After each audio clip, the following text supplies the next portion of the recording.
दोस्तों नमस्कार, मैं आपका साथी केशव विवेकी। आपका इस चैनल में स्वागत है। आइए हम सभी हिंदी महासागर की इस महायात्रा को आगे बढ़ाते हैं और कुछ नया जानते हैं। साथ ही साथ आज प्रकरण युवा जोश और हिंदी के नयाम से जुड़ना है।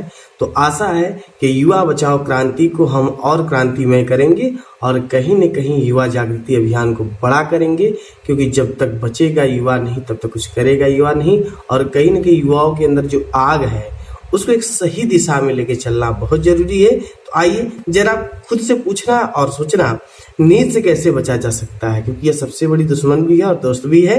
मजबूत न रहने से क्या होगा, गुलामी करने से कैसे बचे। तो आज आपके पास इनके बारे में कोई विचार हो तो जरूर प्रेषित करें। आप सभी से आग्रह है वीडियो पूरा देखें, तभी लाभ मिल सकेगा। अब देखिए, प्रकरण युवा जोश और हिंदी के नयाम में जो भाग आज है 15 है, एपिसोड 15 है। तो हम इस एपिसोड को ऐसे ही बढ़ाते हुए आगे बढ़ते हैं। आज हम बात करेंगे नींद और उम्मीद, मजबूती का परिणाम, गुलाम नहीं बनना है। तो ये 3 विषयों पे हम चर्चा करते हैं और आशा है कि इससे आप सभी के अंदर एक नया उत्साह भरेगा और आप कहीं न कहीं एक बड़े काम के लिए, बड़े उत्साह के लिए आगे आएंगे। तो आइए हम आगे बढ़ते हैं। तो देखिए, प्रकरण युवा जोश और हिंदी के नयाम में जो है नींद और उम्मीद, इस पे हम चर्चा कर लेते हैं।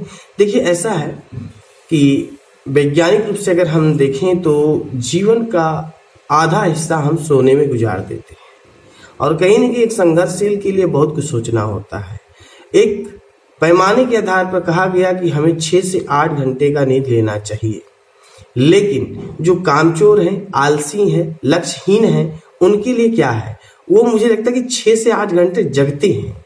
बाकी वो जितना समय बचता है वो सोते हैं, आराम करते हैं, लेटे लेटे बिता देते हैं। तो ऐसे लोगों से अपेक्षा नहीं करना है। लेकिन जो लोग संघर्षरत हैं, जो बड़े कुछ पाने की उम्मीद में हैं और कहीं न कहीं अपने काम को निरंतर कर रहे हैं, ऐसे लोगों के लिए नींद महज बहुत कुछ भी है, नहीं कुछ भी है। तो आइए थोड़ा सा बात करते चलते हैं। ये कह सकते हैं कि थोड़े थोड़े बिंदुओं में बड़े लक्ष्य के लिए नींद जरूरी है और खतरनाक भी है। जब हम बड़ा लक्ष्य ले रखे हैं, नींद नहीं पूरी है, तो हम वहां काम कैसे कर पाएंगे। और कहीं ज्यादा सोते रह गए तो काम पूरा नहीं होगा। तो दोनों तरीके से देखा जाए तो जरूरी भी है और खतरनाक भी है। अब इसे हम जरूरी कितना बनाते हैं और खतरनाक भी कितना बनाते हैं, ये हम आप पर निर्भर करता है। नींद को लेकर जागरूक रहना बहुत जरूरी होता है। जैसे एक निश्चित समय बनाए कि मुझे इतने समय पे सो जाना है। निश्चित तौर पे शरीर जो है एक सिस्टमेटिक ढंग से जब हम रेगुलर कोई चीज करने लगते हैं तो उस रूप में एक शेड्यूल में काम होने लगता है, तो निश्चित तौर पे फिर नींद जैसी समस्या का हल निकल जाता है। लक्ष्य से उम्मीद और नींद पूरा होने से जागरूकता बढ़ती है। जैसे आज हम कोई भी काम करें और उसका परिणाम अच्छा आ जाता है तो एक कह सकते हैं कि हमारे अंदर आगे काम करने की जो क्षमता है वो बढ़ जाती है। तो कहीं ना कहीं नींद पूरा रहने से पूरे शरीर का जो मेंटेनेंस होता है वो मेंटेन होता रहता है। यही वजह है कि आप बड़े लक्ष्य के साथ रहें, लेकिन नींद को पूरा भी करें और साथ ही साथ जो आलसपन है उसको दूर करें। हमें नींद और आलस को अलग करना होगा, क्योंकि हम जो आलस है उसको भी नींद से जोड़ के रखे हैं, यही हमारी गलतफहमी है। बिना उम्मीद से कुछ भी नहीं हो सकता, सकारात्मकता बहुत जरूरी है। तो कहीं ना कहीं आप अपनी उम्मीद को छोटा मत रखिए, बड़ा करिए और छोटे छोटे असफलताओं को आप पूरी जीवन की असफलता न माने तो बेहतर होगा। नींद के लिए सही समय का चयन करके संतुलन रखना होगा। यदि आप ऐसा कर पाते हैं तो निश्चित रूप में आप सफल भी हैं और कहीं न कहीं बड़े उम्मीद के साथ बड़े काम को कर भी सकते हैं। अब बात कर लेते हैं मजबूती का परिणाम। देखिए, व्यक्ति जितना अंदर से मजबूत होगा ना, उतना ही आधार स्तंभ के साथ खड़ा होगा और दुनिया से, लोगों से बात करने लायक होगा। वर्चस्ववादी पूंजीवादी की जो व्यवस्था है वो चीजें अलग है। एक आम नागरिक, एक सामान्य व्यक्ति, एक सामान्य घर से आने वाला लड़का जब संघर्ष करने के लिए चलता है तो उसके लिए क्या जरूरी है, उन परिणामों में युवा बचाओ क्रांति में मैं ऐसे विषयों को चयनित कर रहा हूँ।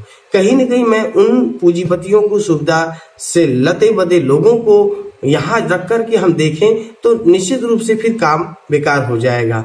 क्योंकि फांसी लगाने की जो संघर्षरत लोग हैं उनमें देखा गया कि आत्मबल की कमी है, संयम की कमी है, आत्मनिर्भरता की कमी है। ये दो चार ऐसे बिंदु है, अगर उस पर वो काम कर जाते कि शायद या उनके साथ कोई खड़ा हो जाता तो ऐसा परिणाम उनके जीवन में नहीं आता।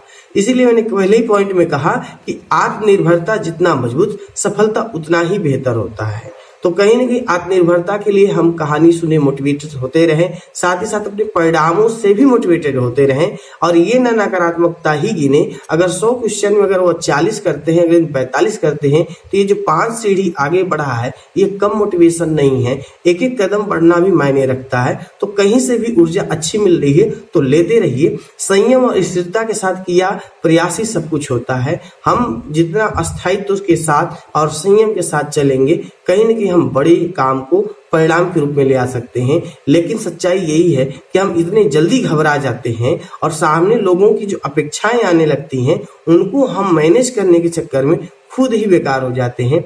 ऐसे में आप सबको सलाह है कि दुनिया की सुनिए, करिए अपनी, लेकिन ध्यान रखिए कि जो लक्ष्य रखा है हमने और समय तय किया है उसके अनुसार चलते रहें और निरंतर प्रयास करते रहें। एक दिन में कोई कुछ नहीं बनता है, लेकिन एक दिन में सारे परिणाम निश्चित होते हैं। आपके सामने यूपीएससी जैसे रिजल्ट आपके बीच में है तो ये निश्चित रूप से तय करता है कि उन लोगों ने भी मेहनत किया था। तो आप भी मजबूती के साथ आए। हम कमजोर दूसरों की बातों में आ जाने से हो जाते हैं। कई बार ऐसा होता है कि कई ऐसे काम होते हैं, खास करके जो नौकरी की तैयारियों में लगे लोग हैं, वो जब सुनते हैं कि फला नौकरी में इतने घूस लगे हैं, फला इतना सुविधा के साथ हुआ है, तो ये कहीं ना कहीं थोड़ी सी नकारात्मकता पैदा कर देती है कि हमारे पास तो पूंजीपति हम है नहीं, या हमारे पास बैकग्राउंड में इतना ज्यादा फोर्स नहीं है, हम कैसे कर सकते हैं। तो इन छोटी छोटी जो नकारात्मक चीजें हैं इनका हम परित्याग करें, उन पर न ध्यान दें, क्योंकि इसी में हमारा फायदा है। क्योंकि जो हम कर ही नहीं सकते तो उसके लिए सोचना भी क्या। और ये हम कह सकते हैं कि ऑन स्क्रीन ऐसी बातों का हम मशवरा भी नहीं कर सकते हैं कि नहीं ऐसा भी होता है कि कहीं घूस लिया जा रहा है। सच्चाई ये है कि हम उन सब चीजों पर न ध्यान देते हुए संघर्ष को करें, क्योंकि हमारा एक सीट से मतलब है और उस सीट के लिए हम मेहनत करें और हम उस लायक होंगे तो निश्चित रूप से वो हमारे पास होगी। मजबूत बौद्धिक स्तर का ही तो परिणाम सुनिश्चित होता है। जब तक हम बौद्धिक स्तर से मजबूत नहीं होंगे, कहते वांछनीय बातों का कोई मतलब नहीं है, वांछनीय चीजों को जुटा करके कोई फायदा नहीं है। तो कहीं ना कहीं जो अच्छी चीजें हैं, अच्छी विचारें हैं, अच्छे लोग परिलोक हैं, उनको आप बांध के चलें और अच्छे शिक्षा के साथ, शिक्षण के साथ चलें और कभी भी किसी भी कहने में ना आए जो देखा सच माना, उसके अलावा कुछ नहीं। यदि इस फंडे पे चलते हैं तो जीवन में वो उम्मीद, वो सफलता, वो होनहारता आपके अंदर है और वो चीजें पाके ही रहेंगे। जैसे कि मैं भी संघर्ष में हूँ और आपका संघर्ष, हमारा संघर्ष सबके साथ है। अब देखिए, गुलाम नहीं बनना है। आज जो है ये टेक्निकल चीजें जो हमें गुलाम बना के रखी हैं, हम टाइम से चलते हैं, समय को लेके चलते हैं। कहीं न कहीं समय को लेके चलना ठीक है, लेकिन कहीं न कहीं इन मशीनों के साथ चलते रहना भी एक रोबोटिक का ही लगने लगता है। तो मैं कहता हूँ कहीं न कहीं निकल के आए बाहर और जीवन को जिए, मानव बनकर के जिए तो आनंद आएगा। फिलहाल में इन पे बातें करते चले। लक्ष्य इतनी शानदार हो कि जीवन में पीछे न देखना पड़े, क्योंकि हम जब पीछे देखने लगते हैं फिर उन्हीं दिनों को दोहराने लगते हैं कि आखिर वो क्या दिन थे, आज हम क्या है, तो फिर उस सफलता का कोई मतलब नहीं है, उस ऊंचाई का कोई अर्थ नहीं आता है। बौद्धिक स्तर और सामाजिक स्तर पर किसी के पीछे पहचान नहीं बनती है। यदि आप भीड़ के हिस्से हो गए तो आप फिर भीड़ ही रह जाएंगे, आपका एक अपना परिचय नहीं बनेगा। यही वजह है कि गुलामी की जंजीरों में सबसे पहला काम ये करिए, लोगों का साथ दीजिए, लेकिन लोगों में रख के साथ मत दीजिए। ये महत्वपूर्ण बात है, इसको आप नोट कर सकते हैं कि लोगों का साथ दीजिए, लेकिन लोगों में रह के साथ मत दीजिए, क्योंकि ऐसे में भीड़ बनेंगे और भीड़ का कोई पहचान नहीं होता है। सफलता के लिए सबसे कारगर जीवन की चुनौतियां मानी जाती हैं। जितना बड़ा चुनौती आपके जीवन में है, कहीं न कहीं आपका ऊंचाई और ओहदा भी उतने ही बड़ा बनने को है। मूर्ख तब तक बने रहना चाहिए जब तक सफलता न मिल जाए। आज के दौर में अगर आप चालाक साबित होना चाहते हैं तो सबसे बड़ी चीज है कि अपनी सफलता को हासिल कर लें। इसके बाद दुनिया आपसे कोई प्रश्न नहीं कर सकती है और आप जो कहें वो आपका सर्वमान्य होगा।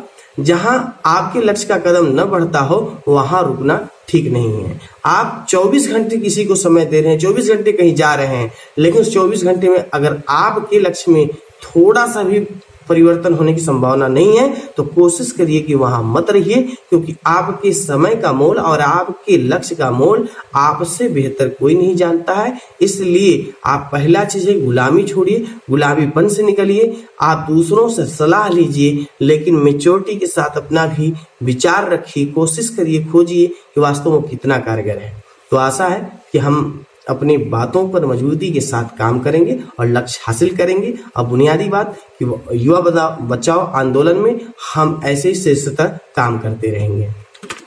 तो आज पकड़ युवा जोश और हिंदी के नयाम में आज हमने बात किया नींद और उम्मीद, मजबूती का परिणाम गुलाम नहीं बनना है। तो आशा है कि आप इस पे काम करेंगे। इससे संबंधित प्रश्नों को भेजें, जिसका उत्तर अगले भाग में दिया जाएगा। इस भाग में आपको क्या नया मिला कमेंट करके बताएं, वीडियो को लाइक करें और सभी मित्रों को भेजें। नई बातों से जुड़े रहने के लिए चैनल को सब्सक्राइब करें। मिलते हैं अगले भाग में, तब तक के लिए नमस्कार, बहुत बहुत धन्यवाद।